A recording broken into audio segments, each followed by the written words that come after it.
उन्होंने कहा देवी अब से 9 मास बाद तुम्हारे घर में पुत्र जन्म लेगा, उस पुत्र का नाम रखना नारायण। जैसे जैसे तुम्हारे पति उस पुत्र के नाम को पुकारेंगे उनकी सद्बुद्धि नाम जाप से। आज राजा परीक्षित ये पूछ रहे हैं कि नाम जाप से कैसे भगवान की प्राप्ति होती, तो यही सुखदेव मुनि बता रहे हैं कि मात्र नाम जपने से कैसे भगवान की प्राप्ति होती। अजामिल तो पापी है, दुराचारी है, हर वो कार्य करता है जो नहीं करना चाहिए, फिर उसको कैसे भगवान मिलेंगे? उसने तो अपने जीवन पर्यंत कोई पुण्य नहीं किया, कभी कोई दान नहीं किया, कभी कोई जब कोई पूजा नहीं की, लेकिन फिर भी उसको भगवान मिलेंगे कैसे? अब 9 मास बाद अजामिल के घर में एक पुत्र का जन्म हुआ। अजामिल की पत्नी को साधु की बात। अजामिल की पत्नी बोली इस पुत्र का नाम हम नारायण रखें। जैसे ही आज अजामिल की जिह्वा पर पहली बार आया नारायण, अजामिल का हृदय अंदर से कहने लगा कि एक बार और बोल नारायण। अजामिल बार बार नारायण नारायण कहकर के अपने पुत्र को पुकारने लगा।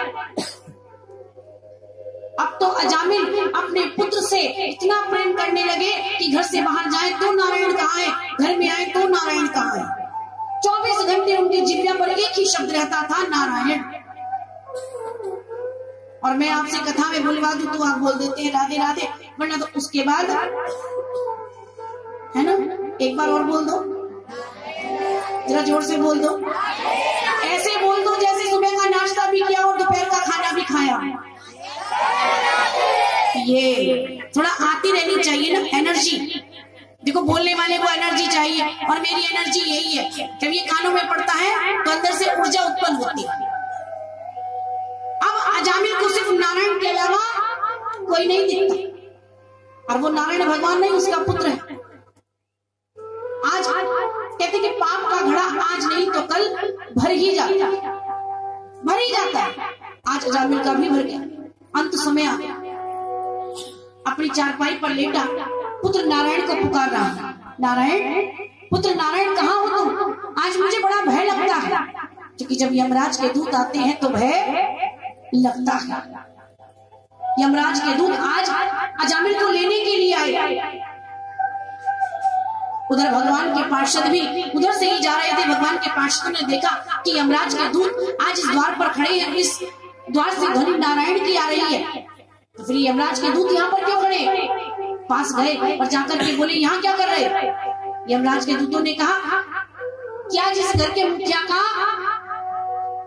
आयु पूरी हो गई इसको लेने आए। भगवान के पार्षद बोले तुम्हें सुनाई नहीं पड़ता अंदर से किस चीज की ध्वनि आ रही है?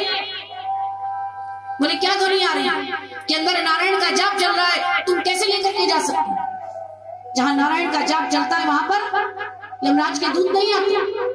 ये सारी बातें अजामिल सुन रहा है, देख रहा है कि मैं तो अपने पुत्र को आवाज दे रहा हूं। आज उसकी बुद्धि में आया कि मैंने अपने पुत्र को आवाज दी तो भगवान के पार्षदों ने आज मेरे प्राणों को बचा लिया। अगर वास्तव में मैं नारायण को ही पुकारता तो शायद आज मेरे प्राणों को बचाने यहाँ पर नारायण ही आता। सिर्फ मैं तो पुत्र के रूप में नारायण नारायण कर रहा था, मैंने नारायण को नहीं पुकारा। बिना जाने ही मैंने नारायण नारायण का जाप किया। अगर जान करके करता, मान करके करता, श्रद्धा से करता, विश्वास से करता, तो आज भगवान के पार्षद से भगवान ही मेरे प्राणों की रक्षा करने के लिए। अजामिल सारा दृश्य देख ले। आज अजामिल कहते हैं कि मैं अब घर संसार त्याग दूं, हम गंगा के तट पर बैठ करके श्रीमन नारायण का जाप करते। अजामिल घर छोड़ देते, संसार को त्याग देते, गंगा के तट पर बैठ करके श्रीमन नारायण का जाप करता। श्रीमन नारायण का जाप करते करते अजामिल का शरीर भगवान के धाम में प्रवेश कर जाता। श्रीमद् भागवत कथा कहती है कि अजामिल कौन है? प्रश्न तो ये भी उठता है। अजामिल कोई पात्र नहीं है। अजामिल शब्द का अर्थ है।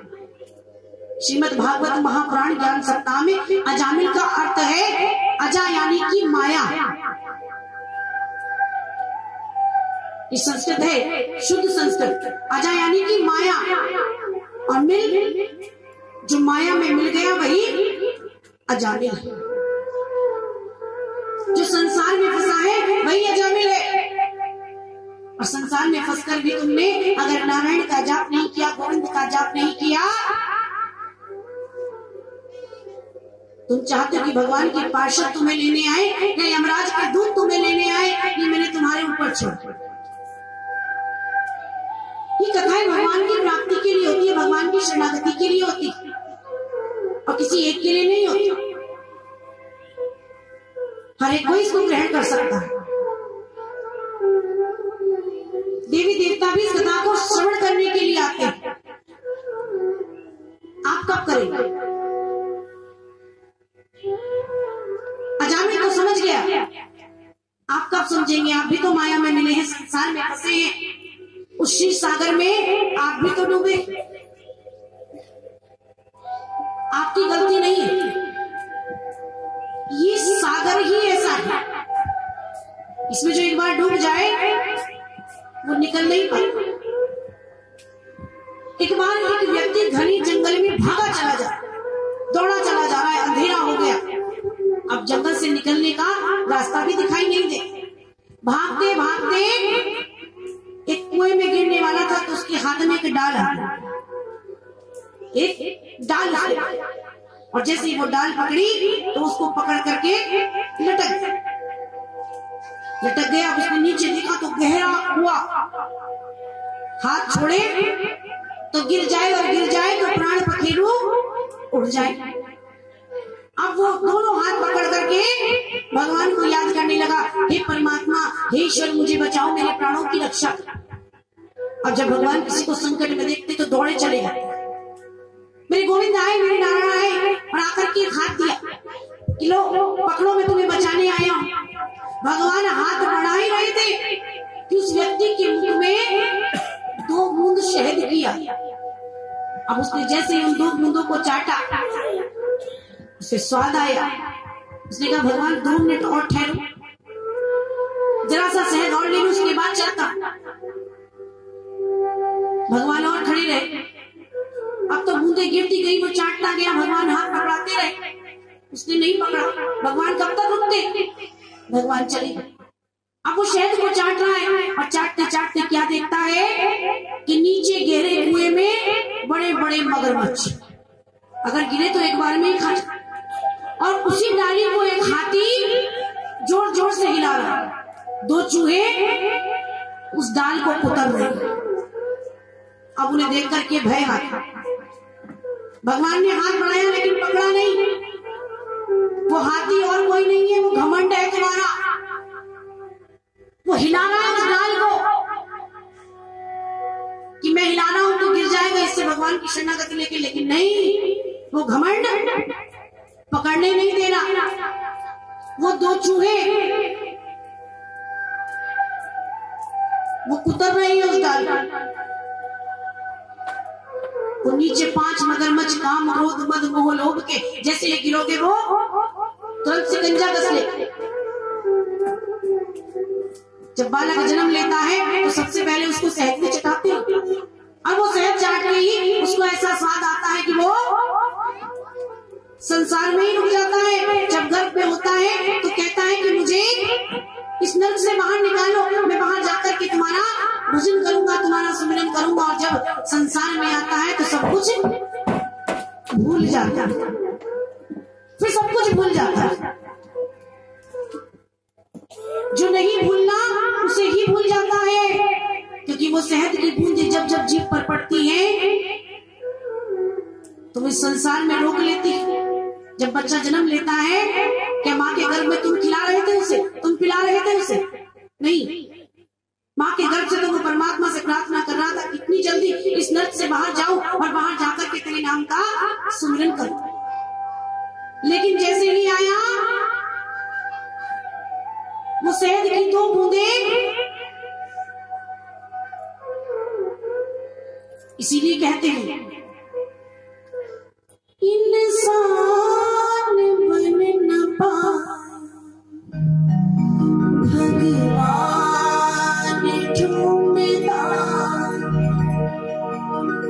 अपने ही घर को भूला पहचान ढूंढता।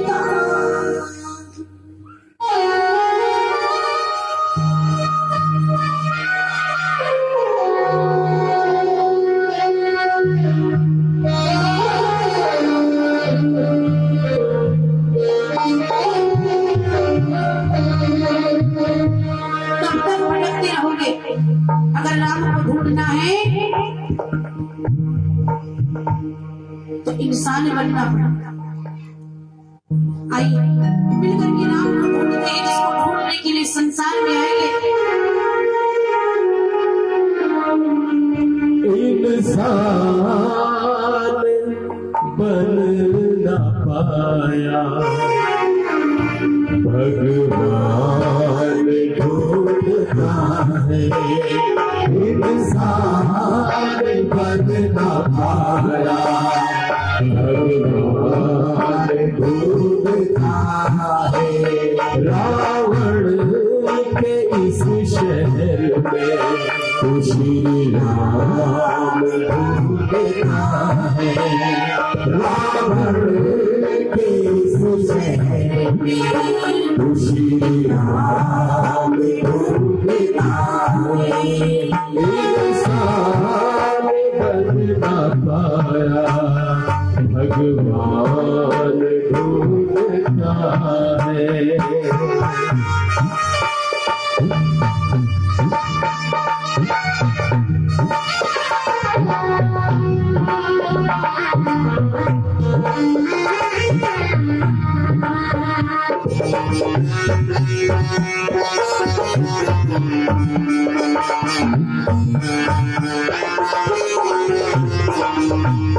सुमरन का उससे वादा किया आगे जग में ऐसा फंसा। सुमरन का उससे वादा किया आगे जग में ऐसा फंसा। सुमरन का उससे वादा किया आगे जग में ऐसा फंसा। मन में राम आया मन में राम आया। राम ढूंढता है इंसान बन न पाया भगवान ढूंढता है।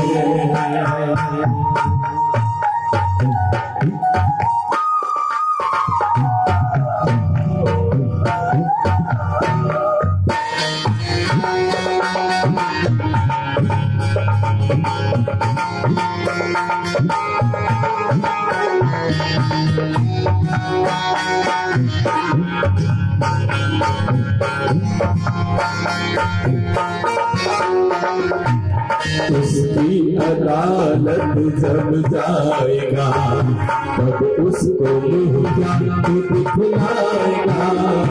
उसकी अदालत जब जाएगा उसको तो मुँह क्या दिखलाएगा। उसकी अदालत में जब जाएगा तब उसको मुँह क्या दिखलाएगा। की फसल हो गए की फसल हो गए।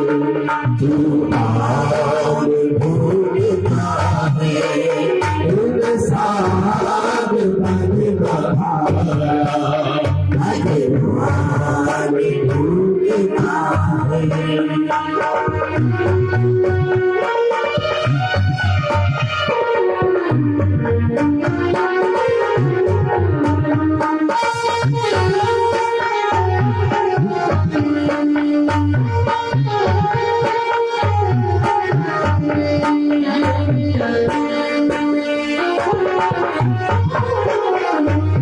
जीवन सिमटता साजा रहा चंदन सा घिसता तू जा रहा। जीवन सिमटता साजा रहा चंदन तू घिसता साजा रहा। जीवन सिमटता साजा रहा चंदन सा घिसता तू जा रहा।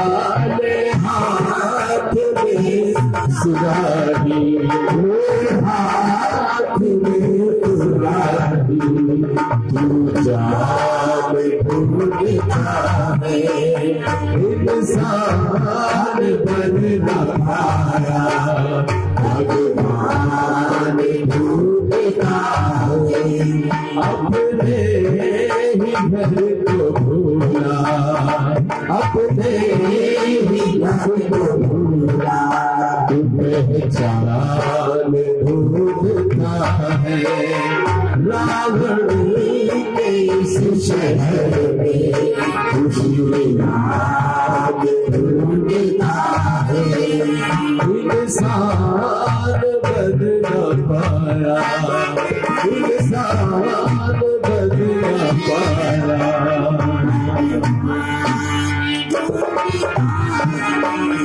इंसान बन न पाया। भगवान ढूंढता है,